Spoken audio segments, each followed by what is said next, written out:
दोस्तों एक बहुत ही बड़ा गुड न्यूज़ जो कि मैं आप लोगों के लिए लाया हूं। जी हाँ दोस्तों, एक बार फिर से आरबीआई ने आप लोगों के लिए एक गुड न्यूज़ जो कि कल शाम को जो कि एक प्रेस कॉन्फ्रेंस ने आरबीआई ने कहा, कुछ गाइडलाइंस दिया है आप लोगों के लिए। बहुत ही बड़ा गुड न्यूज़ है। ये क्या है वो पूरा मैं वीडियो के ऊपर बताऊंगा, वीडियो में पूरा डिटेल्स में बताऊंगा। ये आप लोग स्क्रीन पे देख पा रहे हो, ये असल में जो न्यूज़ आया है ये मराठी लैंग्वेज में था, तो मैंने इसको ट्रांसलेट किया था इंग्लिश में, तो इसलिए इस तरीके का आप लोगों को दिख रहा है। तो सारा कुछ मैं आप लोगों को डिटेल्स देने वाला हूँ, लेकिन उससे पहले मैं आप लोगों को बोलना चाहूँगा कि अगर आप लोग नए हो मेरे चैनल पर, प्लीज़ सब्सक्राइब बटन प्रेस करके बेल आइकन को हिट कर दो, ताकि ऐसे ही latest information, latest news, loan regarded सभी इन्फॉर्मेशन आप लोगों को सबसे पहले नोटिफिकेशन थ्रू मिलता रहे।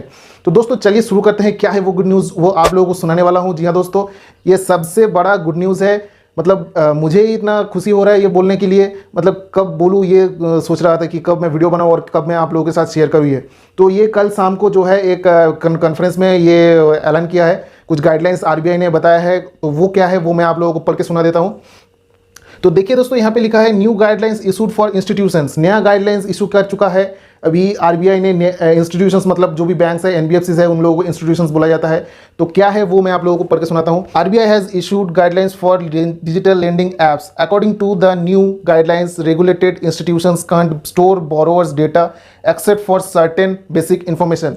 तो क्या लिखा है इसमें दोस्तों, आरबीआई ने यहाँ पे एक बहुत बड़ा जो है एक आप लोगों के लिए न्यूज़ है, बहुत बड़ा एक गाइडलाइंस दिया है। क्या है वो, क्या यहाँ पे आप लोग साफ तौर पे देख पा रहे हो, यहाँ पे लिखा है कि जो भी ये इंस्टीट्यूशंस है जैसे कि एनबीएफसी बैंक, सभी के लिए ये लागू होता है।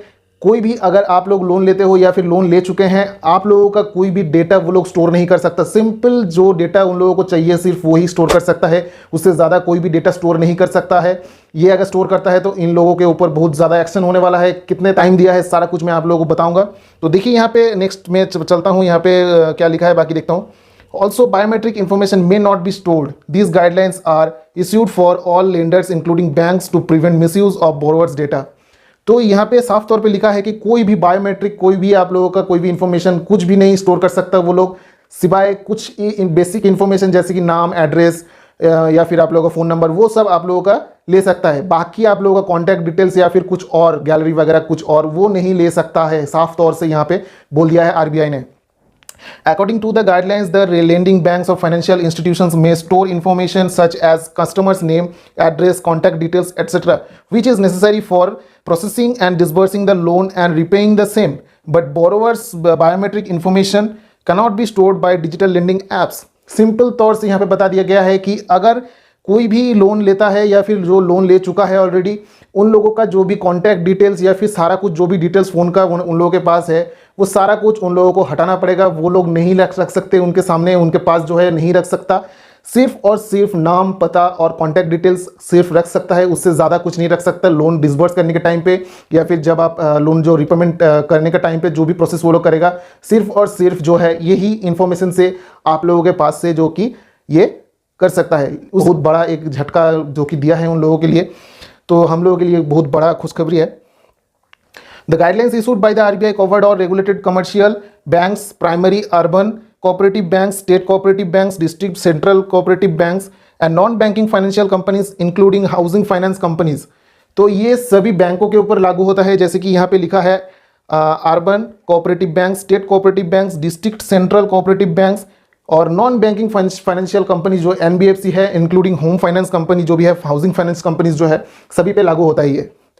Also as per the guidelines, all loans disbursement repayments should be done only between borrower's bank account and regulated institutions.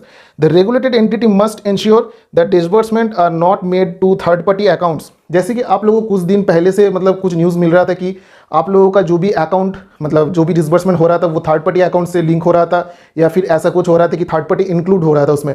तो यहाँ पे साफ तौर पे मना कर दिया कि अगर कोई भी इंस्टीट्यूशन आप लोगों को लोन प्रोवाइड करता है तो आप लोगों को सिर्फ उसी लोन का जो कंपनी है उसी से डायरेक्ट आप लोगों को देना पड़ेगा, या फिर आप लोग उनको डायरेक्ट दे सकते हो। कोई थर्ड पार्टी यहाँ पे बीच में नहीं आएगा, ये साफ तौर पे यहाँ पे बोल दिया गया है।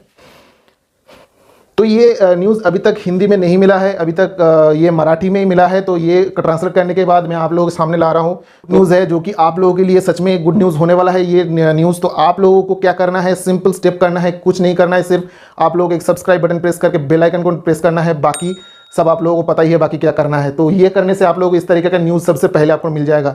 ठीक है। तो उसके बाद देखिए यहाँ पे क्या लिखा है, RBI said this guidelines are applicable for digital loans app all commercial banks, primary urban cooperative, state cooperative, district cooperatives, banks, non banking financial including housing finance. जैसे कि मैंने पहले बताया यहीं पे लिखा हुआ है, ये एप्लीकेबल सभी डिजिटल लेंडिंग ऐप्स पे ऊपर है, और बाकी जो भी ऐप्स मतलब बैंक वगैरह जो भी है सारा कुछ में ये एप्लीकेबल है। और देखिए यहाँ पे notification is also applicable to existing customers taking new loans and onboard new customers from September 2। इसका मतलब क्या है, जो नया लोन लेने वाला है, जो लोन ऑलरेडी ले चुका है पहले से ही, जो जिसका लोन चल रहा है, सभी के ऊपर ये लागू हो रहा है, ठीक है। और जो कि 2 सितंबर का टाइम दिया है, मतलब क्या है, कल से जो है ये लागू कर दिया है, तो ये कल से लागू हो चुका है। और आप लोगों के लिए ये सबसे बड़ा एक गुड न्यूज़ है। आप लोगों के लिए मतलब आप लोगों का जो भी कॉन्टैक्ट डिटेल्स था, जो भी इन्फॉर्मेशन था उन लोगों के पास, ये हटाना अभी जो है मैंडेटरी हो गया है। अभी वो लोग आप लोगों का कॉन्टैक्ट डिटेल्स नहीं रख सकता है, ये सरासर यहाँ पे बोल दिया गया है, एकदम पूरा फाइन वर्ड्स में आप लोग यहाँ पे देख पा रहे हो, यहाँ पे लिखा हुआ है। तो यहाँ पे existing digital loans are also following this guidelines to ensure smooth transaction. The regulated entry will given up to November 30 to put in place adequate systems and procedure to ensure this. This has been mentioned by RBI. यहाँ पे साफ तौर पे बोल दिया गया है नवंबर 30 तक इन लोगों के ऊपर जो है टाइम दिया, इन लोगों को टाइम दिया गया है।